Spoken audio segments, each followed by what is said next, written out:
Nuestro estudio de Hebreos, estamos en el capítulo 9.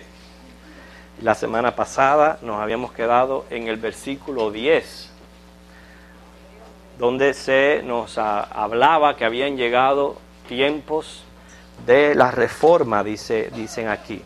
Tiempo de reformar las cosas.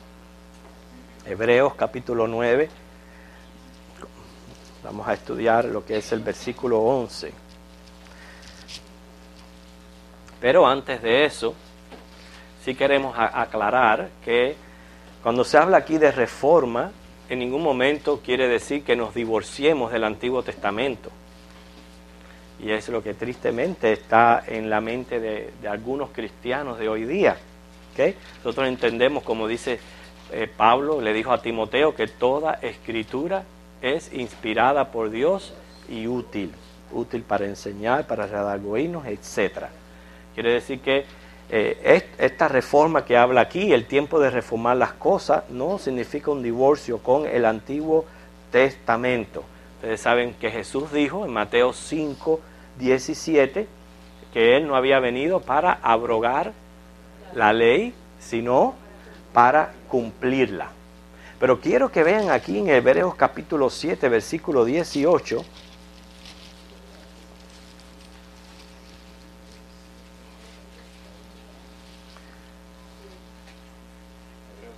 de pareciera contradictorio lo que está diciendo Hebreo a lo que hemos acabado de declarar. Dice, queda pues abrogado el mandamiento anterior a causa de su debilidad e ineficacia. Lo que tenemos que preguntarnos es qué aspecto del mandamiento es el que ha sido abrogado. Precisamente durante los pasados miércoles hemos venido estudiando acerca de lo que sí ha sido abrogado por Jesucristo, y es más bien todo lo que encierre las leyes ceremoniales. Es lo que ha quedado abrogado. Hay aspectos de la ley que todavía siguen vigentes. Por ejemplo, la ley moral, la ley de los 10 mandamientos. ¿Acaso no vamos a regirnos por ellos? ¿No los vamos a tener delante? Claro que sí, todavía están vigentes. También la ley del diezmo está vigente. O sea que son cosas que nosotros tenemos que tener pendiente. Mateo 23:23.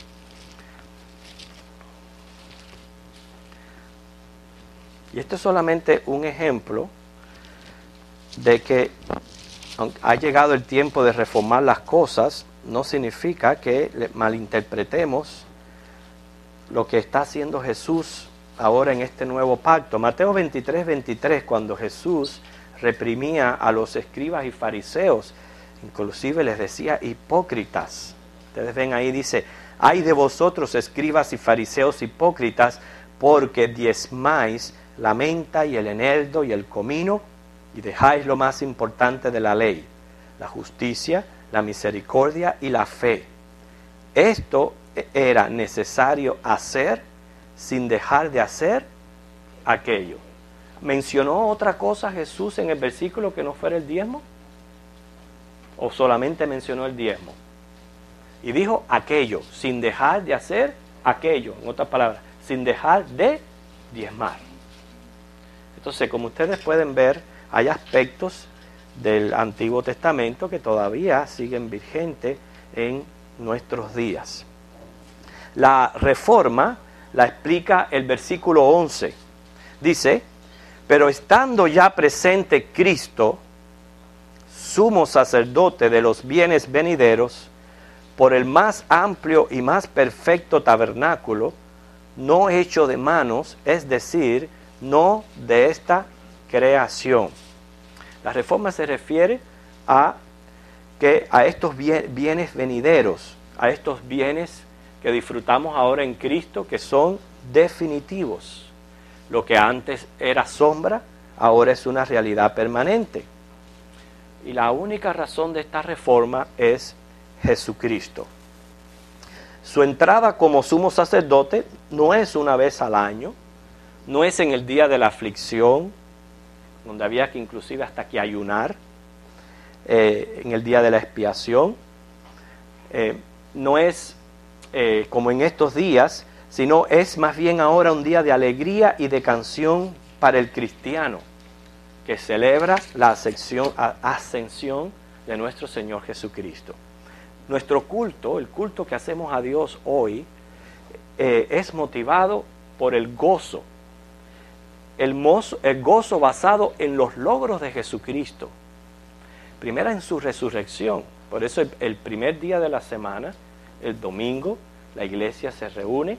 Y aunque nosotros tenemos la costumbre de solamente pensar en la resurrección en el día de Semana Santa, no es así. La iglesia se reunía para celebrar todos los domingos la resurrección de nuestro Señor Jesucristo. Y su ascensión es motivo de gozo. ¿Por qué decimos esto? Porque anteriormente la gente tenía que guardar todas aquellas leyes ceremoniales. ¿Para qué? Para evitar o tratar de aplacar la ira de Dios y de alguna manera evitar que los juicios de Dios cayeran sobre ellos. O sea, prácticamente era una relación más de temor, actuar para temor. Por eso es que hacían lo que hacían y trataban de hacerlo rigurosamente. Hoy día yo pienso, ¿no?, que la vida cristiana en cuanto a ese tipo de actividades, Jesucristo la hizo un poco más fácil. Sin embargo, hay personas que les cuesta más trabajo hacer actividades en nuestra religión cristiana. Y antes veíamos, a pesar de ser tan complicada, como las personas estaban dispuestas a hacer todo aquello. Sin embargo, noten que el temor era la motivación para realizar todas aquellas leyes ceremoniales. Hoy día nuestra motivación es el gozo y el amor que sentimos al Señor. Claro que sabemos que Dios está airado todos los días por causa del pecado. Y claro que sabemos que un buen padre a quien ama a su hijo lo castiga. ¿Okay? Pero Jesucristo ha hecho posible que esa ira de Dios quede aplacada de manera tal que hoy nosotros podemos gozar de los bienes de esto que Jesús ha venido reformándonos. Dice aquí el versículo 12, y no por sangre de machos cabríos ni de becerros, sino por su propia sangre entró una vez para siempre en el lugar santísimo, habiendo obtenido eterna redención. Te dirá, pero ¿cómo repite Hebreos lo mismo? Es como si estuviera repitiendo la misma idea. Se ha hecho mucho énfasis en estas grandes verdades que encierra el libro de Hebreos, pero vemos que en la repetición hay importancia. Cuando algo se repite es porque es bien importante y tiene un propósito específico, que se nos esté recordando continuamente que Jesucristo es nuestro sumo sacerdote, que Él entró una vez y para siempre en el lugar santísimo, habiendo obtenido para nosotros, dice ahí, eterna redención. Aarón y sus sucesores entraban al lugar santísimo en el día de la expiación por virtud de sacrificio de animales. Pero Cristo ha entrado en lo que es el santuario celestial por su propia sangre. Él ofreció su vida sobre la cruz como sacrificio por el pecado de su pueblo, y esto era lo que tipificaban Aarón y sus sucesores por medio del doble acto de degollar la víctima y presentar la sangre en el lugar santísimo. Lo importante es que Cristo entró con su sangre en este lugar una vez y para siempre, que este sacrificio es eterno en su efecto y que este sacrificio es el único que acepta a Dios. ¿Acaso no dice la palabra que nadie viene al Padre si no es por mí? Y ustedes, como buenos cristianos, bautistas, que han venido escuchando la palabra de Dios, que se han venido doctrinando, ustedes dirán, bueno, esto no es nada nuevo para mí. Ya esto yo lo he escuchado tantas veces, la verdad, que me lo pudiera saber de memoria. Pero hermano, ¿cuánta gente todavía no ha captado esta gran verdad? Y aún creen en Cristo, pero no lo ven como suficiente. Piensan que es demasiado fácil, que no puede ser así. Y entonces cuando empiezan a añadir obras y añadir un montón de cosas al sacrificio de Cristo, y se desvían de lo que es la verdad que se nos está presentando aquí. Dice el versículo 13, porque si la sangre de los toros y de los machos cabríos y las cenizas de la becerra rociadas a los inmundos santificaban para la purificación de la sangre, tenemos que terminar el versículo porque está haciendo una expresión que conlleva la pregunta, ¿cuánto más la sangre de Cristo? Ahora,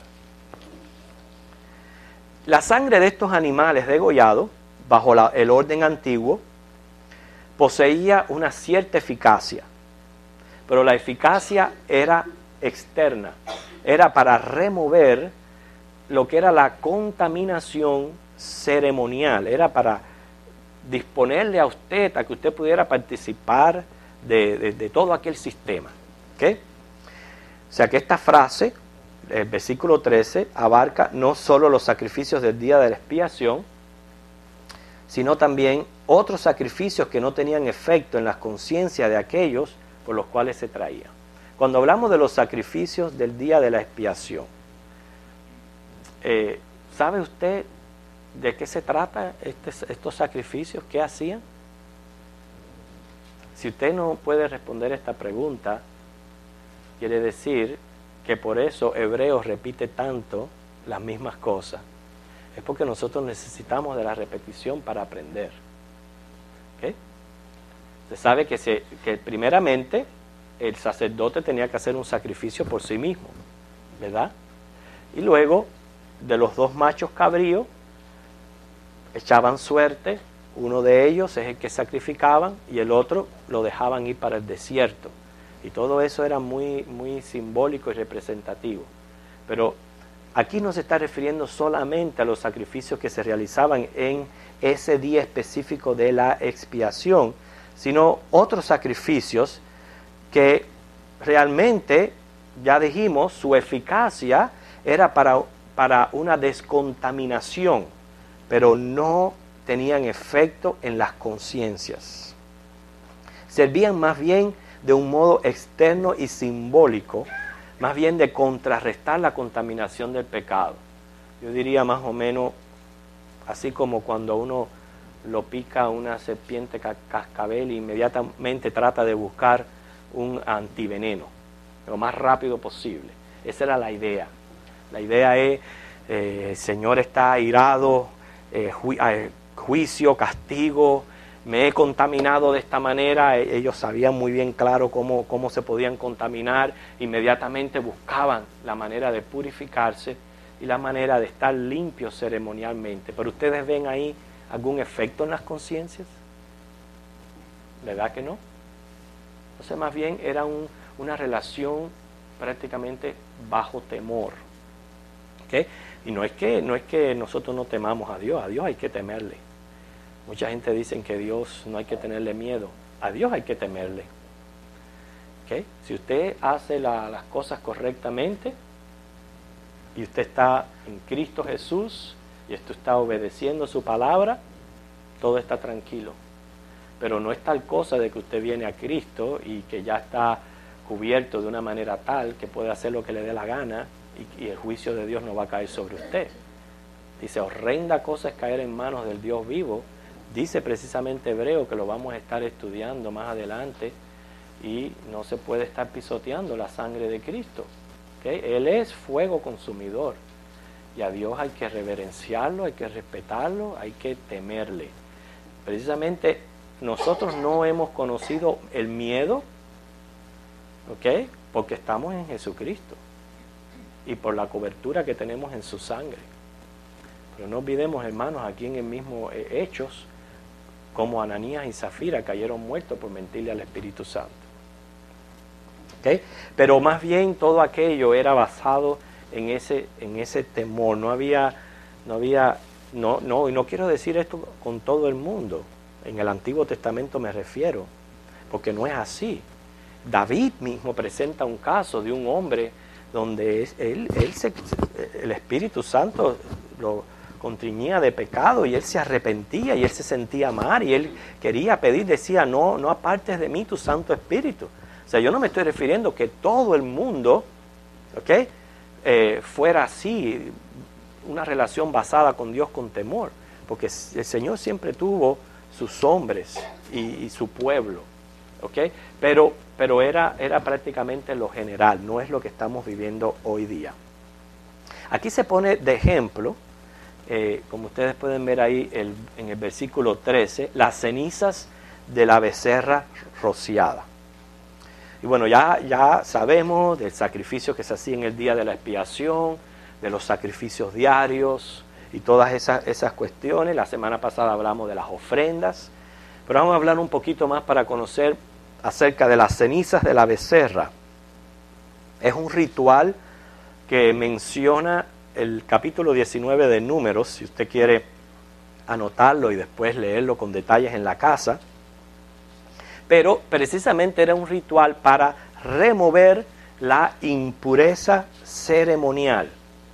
Cuando hablamos de impureza ceremonial, ¿cómo una persona podía quedar impuro? Cuando tenía algún contacto con muerto. ¿Qué más? La lepra, ¿ok? ¿Qué otra cosa? Menstruales y seminales. O sea, la persona contraía contaminación y entonces se necesitaba de este ritual de la ceniza de la becerra. Y esto es como se hacía. Se traía una vaca, se dice alazana, pero es más bien roja. ¿Quién ha visto aquí una vaca roja? ¿La ha visto? Sí, es como un rojo carmelita, así. Sí, yo la he visto también. Carmelita rojizo. ¿Ok? El caso es que esta vaca tenía que ser roja. Fíjense para que ustedes vean cómo todo lo que hace Dios es teniendo en cuenta todos los detalles, el simbolismo de las cosas, porque el rojo es la sangre de Cristo, ¿no? O sea que entre muchas vacas que hay, tenía que ser roja y perfecta. Y no solamente roja y perfecta, que nunca se le hubiera puesto yugo. ¿Okay? El yugo es para cuando los animales van a arar los campos. ¿Okay? Y cogía y se degollaba fuera del campamento, en presencia de Eleazar, el sacerdote. Él representaba a su padre Aarón, que era el sumo sacerdote, quien tenía que salpicar la sangre 7 veces delante del tabernáculo. O sea, este holocausto se hacía, que la vaca se degollara, se hacía fuera completamente de todo lo que era el campamento.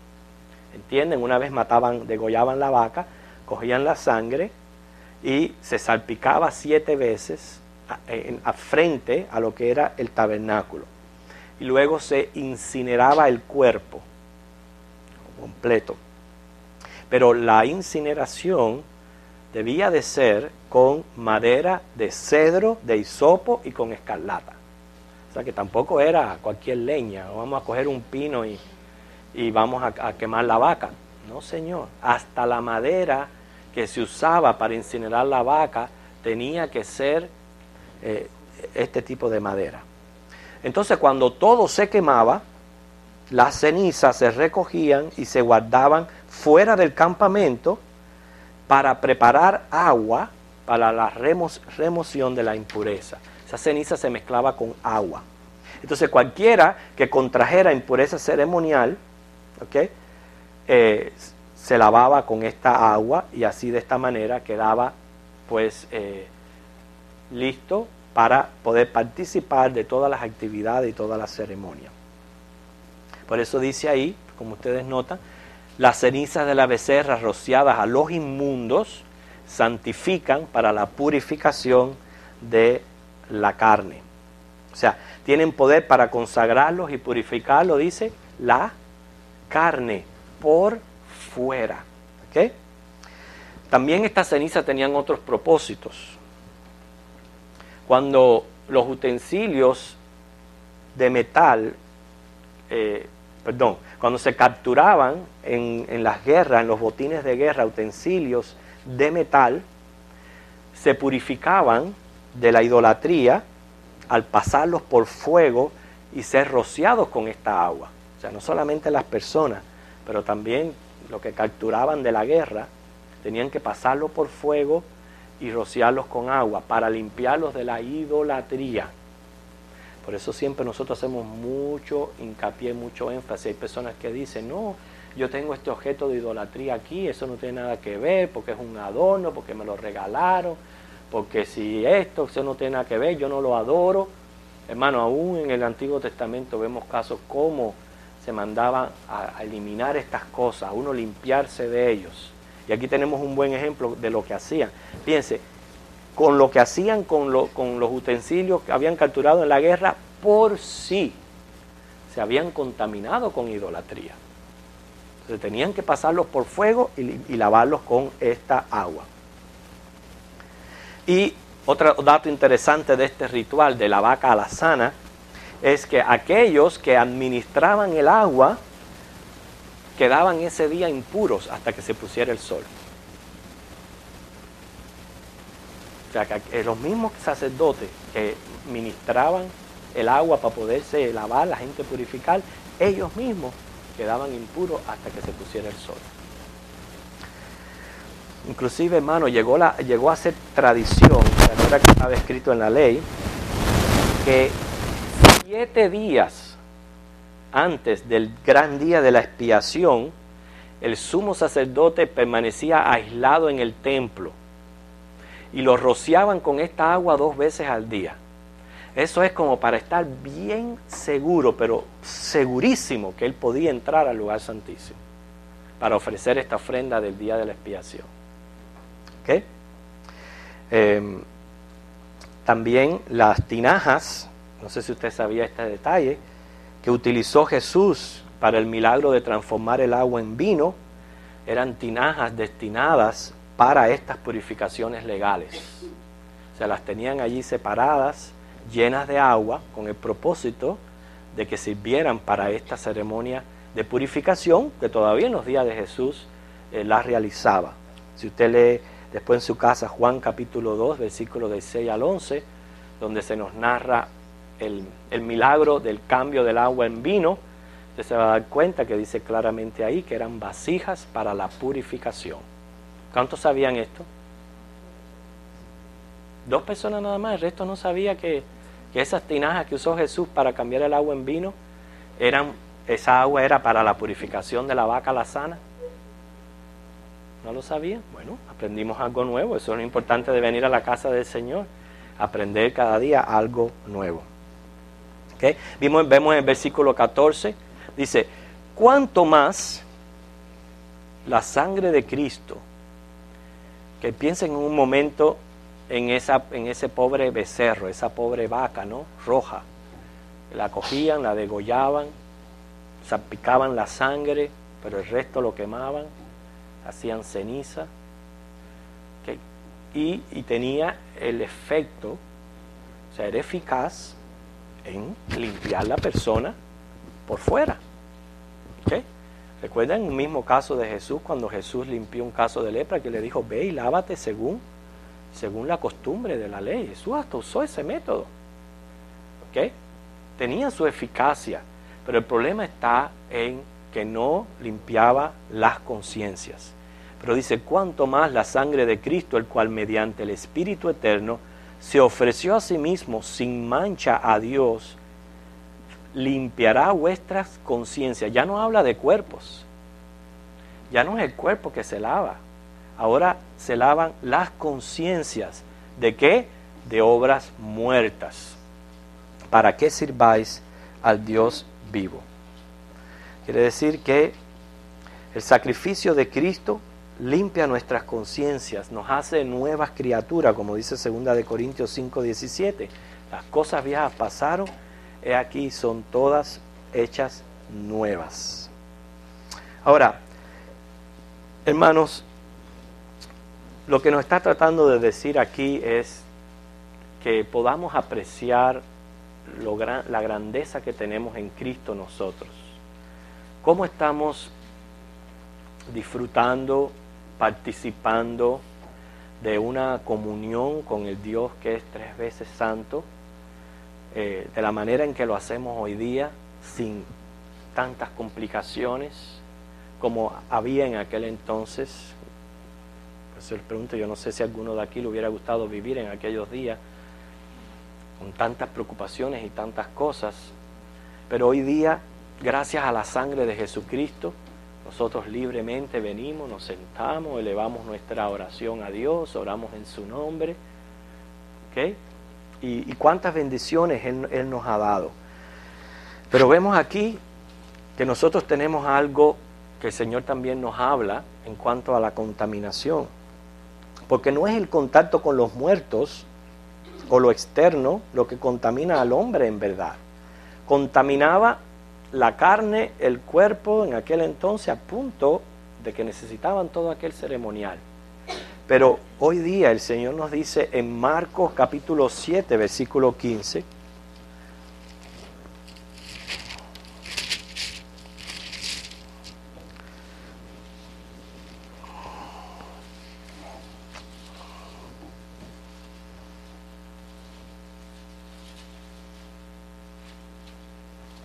Marcos 7:15 dice: nada hay fuera del hombre que entre en él que le pueda contaminar, pero lo que sale de él, eso es lo que contamina al hombre.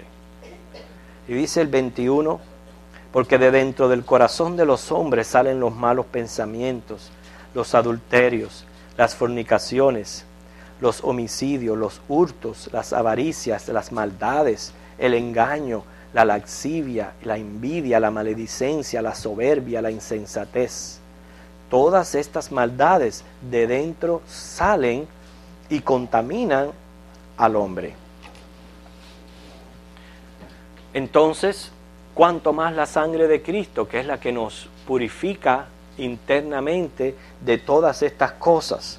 Las obras muertas que ahí se refieren, está hablando de las ceremonias inútiles del judaísmo. O sea que esta perfección que logra Cristo, el ritual antiguo era incapaz de proveer. Pero la sangre de Cristo mantiene nuestras conciencias limpias de pecado, limpias de todas estas cosas que salen de dentro de nosotros, que nos contaminan. Por eso es que cuando nosotros, ya estoy terminando, confesamos nuestros pecados, pareciera una cosa ligera, ¿no? Muchas veces, cuán ligeramente nosotros le decimos al Señor: ay Señor, perdona mis pecados. Y prácticamente viene a ser parte de nuestra oración. Muchas veces hasta oramos sin sentidos. Porque si yo le pidiera perdón al Señor, yo nada más que le tengo que pedir perdón una vez. Pero si continuamente estamos pidiendo perdón por nuestros pecados, puede ser que lo estemos haciendo simplemente por esa costumbre de decir: Señor, perdona mis pecados, sin realmente profundizar en lo que es una confesión, y donde es apelar a la sangre de Cristo, dejar que Cristo la administre a nuestro cuerpo y levantarnos de esa confesión limpios y nuevos, porque eso es lo que hace la sangre de Cristo. Y es lo que tenemos que tener mucho cuidado nosotros, porque número uno, hay quienes confiesan demasiado ligeros sus pecados. O sea, no profundizan en realmente, miren lo que leímos en Marcos, todo lo que contamina al hombre y que sale dentro. No es que si yo voy a coger una cucaracha muerta. Lo que sale dentro es lo que nos contamina. Y tenemos purificación y limpieza en la sangre de Jesucristo. O sea, hay muchos que confiesan ligero, hay muchos que simplemente no reciben el perdón de Dios, y se muestra porque siguen atormentados con el mismo pecado. Lo confiesan, piden la sangre de Jesús, pero ahí continúan atormentándose y no descansan en el efecto que tiene la sangre de Jesús sobre nuestros pecados. El caso es que nos mantiene limpios de conciencia y limpios para poder venir y orar a Dios y comunicarme con Él y presentarle nuestro culto de adoración. O sea, el Dios que nosotros adoramos hoy es el mismo de aquel entonces, que requería todo aquel ceremonial. Es el mismo Dios, ahora no está requiriendo el ceremonial porque Cristo prácticamente fue ese ceremonial. Y cuando Dios describió el ceremonial, lo que tenía era en mente Cristo. Ya nosotros tenemos a Cristo, Él hizo toda la ceremonia por nosotros.